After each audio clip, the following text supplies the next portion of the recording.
Pump એસોસિએશનની આઈઓસીના અધિકારીઓ સાથે બેઠક યોજાઈ હતી ને જેમાં બેઠકમાં ફેડરેશનના સેક્રેટરી ધીમંત ઘેલાણીએ નિવેદન આપ્યું।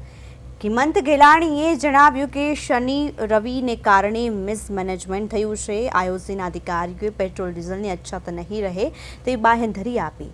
ડીલરો તેને જરૂરિયાત અનુસાર પેટ્રોલ ડીઝલનો માલ મંગાવે તેવું અધિકારીઓએ જણાવ્યું। સૌરાષ્ટ્રમાં 1000 જેટલા આઈઓસીના પેટ્રોલ પંપ કાર્યરત છે, ત્યારે રાજકોટમાં આઈઓસીના 6 પેટ્રોલ પંપ તદ્દન બંધ છે। પેટ્રોલ ડીઝલનો જથ્થો આવતીકાલે સાંજ સુધીમાં તમામ પેટ્રોલ પંપ પર પહોંચી જશે તેવી અધિકારીઓએ બાંહેધરી આપી હતી।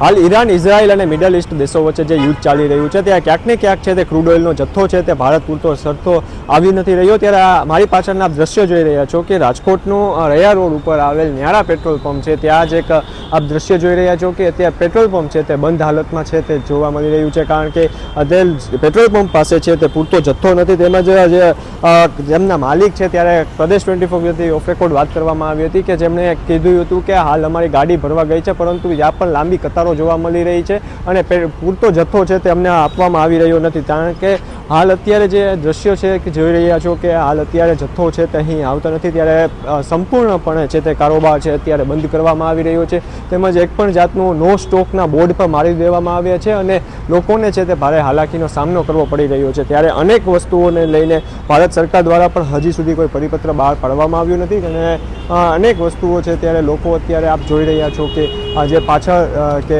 અત્યારે નો બેરીગેટ્સ મારી દેવામાં આવ્યો છે, જેથી અહીંયા નો સ્ટોક છે તે ડિક્લેર કરવામાં આવ્યો છે। ત્યારે ભારે લોકોને પણ હાલાકીનો સામનો કરવો પડી રહ્યો છે અને પેટ્રોલ પંપ સંચાલકોનું પણ કહેવું પડે છે કે આ જે સ્ટોક નથી, તેથી અમારે જે કર્મચારીઓ છે તેમજ ટ્રક અમે રાખેલા હોય, ડ્રાઈવરો રાખેલા હોય તેમનો બધો છે તે ખર્ચ અમારી માથે પડી રહ્યો છે, ભારે મુશ્કેલીઓનો સામનો કરવો પડી રહ્યો છે।